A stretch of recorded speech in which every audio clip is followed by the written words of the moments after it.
Bonjour, je m'appelle Tom et bienvenue dans mon jardin. L'hiver vient de terminer, enfin on espère que c'est terminé, c'est jamais sûr avant le mois de juin. Et là on est une belle journée de printemps, début avril. L'hiver a été rude cette année, c'est-à-dire que la neige a commencé au mois de décembre. Et souvent pendant l'hiver, on a eu davantage de neige, ce qui n'est pas toujours le cas ici à cette altitude. Nous sommes à 730 mètres, à quelques kilomètres de Genève, et Lausanne dans l'autre sens. Et puis ça gèle ici. C'est difficile d'imaginer si on n'est pas d'un pays du nord des Alpes. Mais la terre est si gelée qu'on peut frapper avec une pelle et ça ne bouge pas, ça ne touche pas. Et puis au mois de mars, la neige est revenue. On a eu la neige jusqu'à mes genoux cette année, à 2-3 reprises, comme j'ai dit. Et ça veut dire aussi, dans ces temps-là, ici au nord des Alpes, ça veut dire qu'il y a peu de lumière. Les journées sont très courtes, les nuits sont très longues. Et puis, dans ce froid, souvent accompagné de vent très fort, on peut se demander, mais est-ce que la lumière va revenir? Est-ce que le printemps reviendra? Et nos ancêtres, avant l'arrivée de la parole de Dieu dans nos contrées, eux, ils craignaient vraiment que la lumière ne reviendrait pas, qu'on ne pourrait pas faire les semences pour l'année. Donc beaucoup de leurs rituels religieux étaient autour de ce thème en hiver pour être sûr que la lumière allait revenir. Parce que dans ces longues nuits d'hiver, ce n'est pas évident du tout. Tout est gelé, tout est froid et apparemment, tout est mort.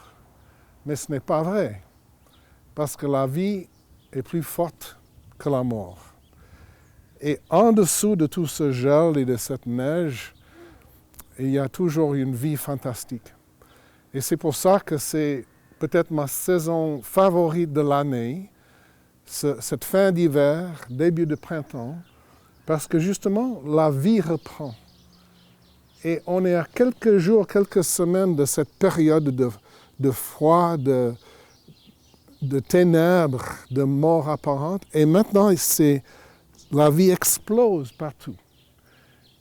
Et il y en a de ces fleurs qui sont magnifiques. Les petites, là, les blanches, sont les perce-neiges. Elles ont l'air très délicates, comme ça, mais je peux vous dire qu'on les appelle perce-neiges parce qu'elles percent la neige. Elles étaient recouvertes de neige de plusieurs centimètres, mais c'était après la première floraison. Mais elles sont revenues, elles ont réapparu comme ça, et c'est une des premières fleurs déjà de la fin de l'hiver. Et puis vous voyez les primevères aussi, la petite fleur rose qui est juste devant.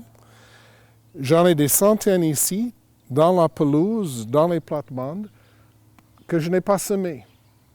Parce que justement, les primevères se ressèment.